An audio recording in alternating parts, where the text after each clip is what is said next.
இன்னைக்கு எல்லாருக்குமே ரொம்ப பிடிச்ச ஸ்நாக்கான எக் போண்டா எப்படி செய்யுதுன்னு சொல்லிட்டு பார்க்கலாமா? நான் இன்னைக்கு ஒரு 5 முட்டை போல் எடுத்திருக்கேன். வேக வைக்கும் போது கொஞ்சமாக கல் உப்பு சேர்த்துட்டு வேக வச்சிங்க அப்படின்னா முட்டை வந்து உடையாமல் வரும். அதுக்குள்ளே மசாலா வந்து ரெடி பண்ணிக்கலாம்.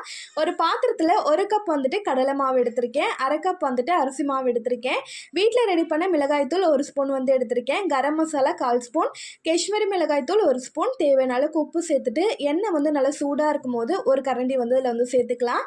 தேவையான அளவுக்கு தண்ணி வந்து சேர்த்துட்டு இதை அப்படியே விஸ்க் வச்சு நல்லா மிக்ஸ் பண்ணி விட்டுக்கலாம். ரொம்ப தண்ணி ஆகிடாமல் இந்த கன்சிஸ்டன்சியில் இருந்தால் ஓகே. உங்ககிட்ட பேக்கிங் சோடா இருந்துச்சு அப்படின்னா நீங்கள் அந்த எண்ணெய்க்கு பதிலாக பேக்கிங் சோடா வந்துட்டு ஆட் பண்ணிக்கலாம்.